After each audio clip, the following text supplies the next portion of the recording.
অন্যের কাছে সহায়তা না নিয়ে নিজের শারীরিক প্রতিবন্ধকতাকে অতিক্রম করেছেন নাদির। হাজার টাকা নিয়ে ব্যবসা শুরু করলেও এখন মাসে লাখ টাকা আয় করেন নাদির।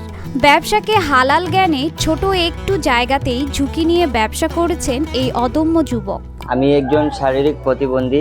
আমার ব্যবসা শুরু হচ্ছে 1500 থেকে 2000 টাকা নিয়ে আমি ব্যবসাটা শুরু করলাম। আস্তে আস্তে করতে করতে আল্লাহর রহমতে এখন আমার ব্যবসাটা অনেক উঁচু গেছে। এখন আমার প্রত্যেক দিনের বেচে কেনার হিসাব হলো 20,000 টাকা। সেটা থেকে না হলেও আমার 5 থেকে 8,000 টাকা বাঁচে পকেটে।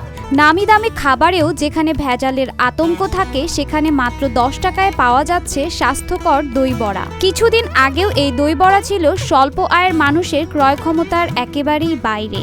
দই বড়া হলো 10 টাকা পিস।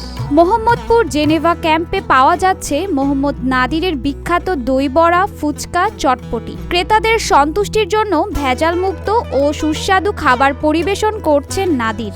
আমার নাম মোহাম্মদ নাদির। আমি জেনেভা ক্যাম্পে সেক্টর নাম্বার 8-এ আমার দোকানটা হলো চটপটি, ফুচকা, দই বড়া।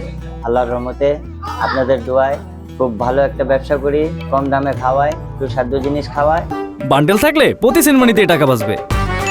বিকাশ সেনমানি বান্ডেল কিনে জিতুন প্রতি লেনদেনে। তুলনামূলক কম দামে সন্তোষজনক পরিমাণ দই বড়া, ফুচকা, চটপটি খেতে পেরে নাদিরের প্রশংসা করছেন ক্রেতারাও। জেনেভা ক্যাম্পে সবাই ফুচকা চটপটি খাইতে আসে, অনেক বিভিন্ন জায়গা দিয়ে আসে, ঠিক আছে। এবার চটপটি একটা ফেমাস চটপটি, সবাই চটপটি খাই যে অনেক দূরে দূরে মানুষ দিয়ে আসে, খায়, ভালো লাগে। আমরা খাইলে কিন্তু অনেক ভালো লাগে। দই আছে, চটপটি আছে, ফুচকা আছে, দই বড়া আছে। মুখরোচক এসব খাবারের জন্য বিভিন্ন ধরনের মশলা তৈরি সহ রান্নার সমস্ত কাজ একাই করেন নাদির। ব্যবসায় লাভের চেয়ে বেশি বিক্রি করতে স্বাচ্ছন্দ্য বোধ করেন তিনি। ক্রেতার উপস্থিতি বাড়াতে স্বল্প দামে স্পেশাল খাবার পরিবেশনের বিশেষ ইচ্ছে তার। এত কম দামে আমার বিক্রি সম্ভব আছে যে আমি একজন নিজে বাবুর্চি, তাই আমি দইটা নিজেই থেকে পাতি।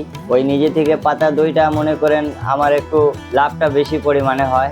তাই আমি অনেকগুলি মশলা দিয়া, ওই যে মশলাগুলি আছে সব মশলার আইটেম আছে, ওই মশলা দিয়ে আমি কাস্টমারের আগ্রহীটা বাড়াইতে চাই, যাতে আমার সেলটা বেশি হয়। আমার লাভ একটু কম হলেও সেলটা বেশি হয়। শহরের অন্যান্য দোকানে ফুচকা চটপটির দাম 40 থেকে 50 টাকা হলেও নাদিরের দোকানে এর মূল্য 10 টাকা হওয়ায় ক্রেতারাও স্বাদ ও মানে বেশ আনন্দিত।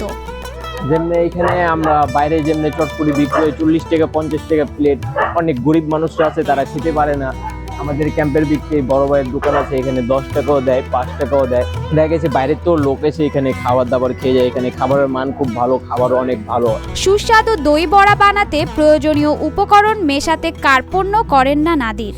আমার দই বড়াতে আছে মনে করেন মাসকালাই ডাল, খাবার সোডা আর লবণ। এটা দিয়ে আমি এই যে বড়াটা ভাজি। তারপরে দই বানানোর সময় আমি টক দই দেই, হালকা পানি দেই, তারপরে ধনিয়ার গুঁড়া, জিরার গুঁড়া, তারপরে ধনিয়া পাতা, পুদিনা পাতা, বুড়ানির মশলা, তারপরে হলো কাঁচামরিচ, পাঁচফোড়ন।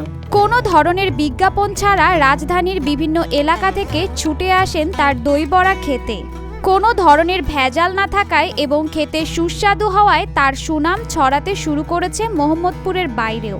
পুরান ঢাকা, বসিল্লা, মিরপুর, গুলিস্তান, অনেক দূর দূর থেকে মানুষ আইসা আমার খাবারটা নিয়ে যায়। হয়তো ওনাদেরকে আমার খাবারটা ভালো লাগে।